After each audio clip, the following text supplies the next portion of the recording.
అందరూ నమస్కారం. RG Kar medical college ఆ పేరు వినగానే మనకి ఎవరు గుర్తొస్తారండి? అన్యాయంగా బలైపోయినటువంటి ఒక పీజీ స్టూడెంట్ డాక్టర్. పాపం ఆ పిల్ల ఆ కాలేజీలో చదువుతున్నటువంటి ఒక భయంకరమైన కుంభకర్ణాన్ని బయటతో చూసింది. ఇంతలో ఒక పనికిమాలిన సైకోగాడిని పట్టుకొచ్చి వాడిని ముందు పెట్టి వాడిని ఇరికించి ఈ అమ్మ మీద దారుణ బలాత్కారం చేసి గ్యాంగ్ రేప్ చేసి చంపేసి ఎక్కడో చంపి సెమినార్లో పడేసి ఘోరాతి ఘోరంగా ఆ ఆర్జికర్ మెడికల్ కాలేజ్ డీన్ ఎవడైతే ఉన్నాడో వాడి శిక్ష పడాల. అండ్ ఆ కాలేజీ సంబంధించి ఇంకా వెనకాల ఎవరున్నా వారు శిక్ష పడాల. కమ్యూనిస్ట్ పార్టీ వాళ్ళు, మమతా బెనర్జీ, తృణమూల్ కాంగ్రెస్ పార్టీ అంతా ఉన్నారు, వాళ్ళకి శిక్షలు పడాల. కేసు ఆల్మోస్ట్ డైల్యూట్ అయిపోయింది. వెనకాల ఆర్గన్ మాఫియా ఇంటర్నేషనల్ వాళ్ళు ఉండొచ్చు, డ్రగ్స్ మాఫియా ఇంటర్నేషనల్ వాళ్ళు ఉండొచ్చు, ఎవరైనా కానీ లోకల్గా ఉన్నటువంటి పార్టీ తృణమూల్ కాంగ్రెస్ పార్టీ వాళ్ళు సహాయ సహకారాలు ఏంది ఏం చేయలేరు. అప్పటికే సాక్షాత్ ఆల్మోస్ట్ డిస్మాంటిల్ చేశారు, తారుమారు చేసి పడేశారు. రత్న దేబ్నాథ్ ఎవరు? ఈమె మన చనిపోయినటువంటి ఆమె డాక్టర్ నగర్ పాపం వాళ్ళ అమ్మ. ఆమె ఈరోజు పశ్చిమ బెంగాల్ ఎన్నికల్లో పోటీ చేశారు బీజేపీ తరఫున. అలా బీజేపీ తరఫున పోటీ చేసిన చాలామందిలో తృణమూల్ కాంగ్రెస్ పార్టీ అధికారంలో ఉండగా బాధితులు ఎక్కువ మంది ఉన్నారంట. వాళ్ళ ఫ్యామిలీస్ కోల్పోయిన వాళ్ళు, వాళ్ళ బంధువుల్ని కోల్పోయిన వాళ్ళు, డబ్బు కోల్పోయిన వాళ్ళు, ఇలా చెప్పుకుంటూ పోతే తృణమూల్ కాంగ్రెస్ పార్టీని ఈసారి తుక్కుతుగ్గా ఓడించాలని అక్కడ ఉన్నటువంటి ప్రజలు నిన్న ఫేజ్ 1లో 90% అబోవ్ పోలింగ్ నమోదైంది. ఇప్పటికే స్పెషల్ ఇంటెన్సివ్ రివిజన్ సర్ వల్ల 90 లక్షల ఓట్లు తీసి అవతల పడేశారు. అవన్నీ కూడా ఫేకే.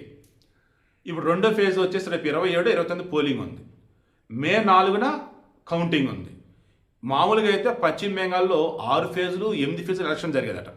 బట్ ఈసారి ఎక్సెప్ట్ తృణమూల్ కాంగ్రెస్ రిమైనింగ్ అన్ని పార్టీలు కలగలిసి 2 ఫేజులు ఎలక్షన్ పెట్టడం చాలు అన్నారు. 2 ఫేజులు ఎలక్షన్ పెట్టారు. భారీగా పోలింగ్ నమోదైంది. అండ్ బాధితులే బీజేపీ పక్షం నిలబడ్డారు.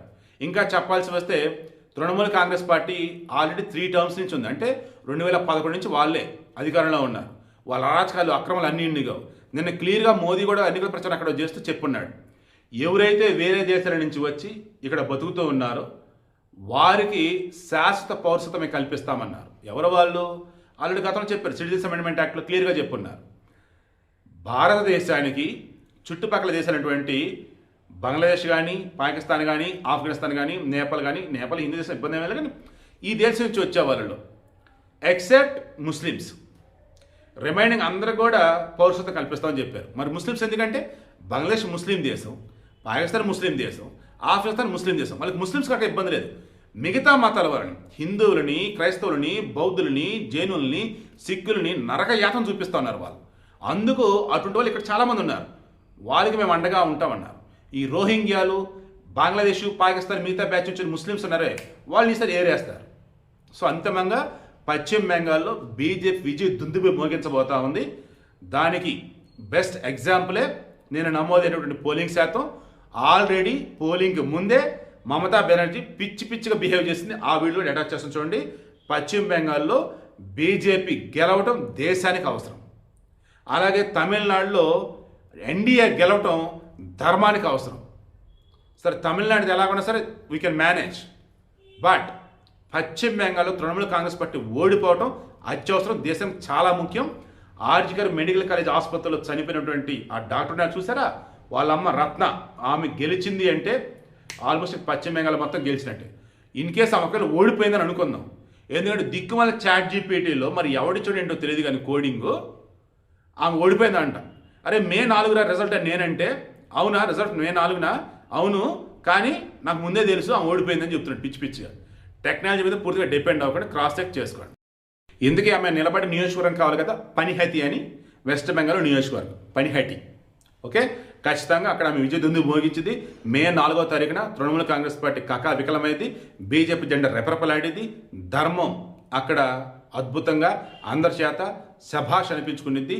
ధర్మమే గెలిచింది పశ్చిమ బెంగాల్ రేపు మే 4వ తారీఖున. ধন্যবাদ, নমস্কার, জয় হিন্দ, বন্দে মাতরম, খোদা হাফেজ, জয় জহর, ইনশাল্লাহ, জয় বাংলা, জয় বাংলা, জয় বাংলা।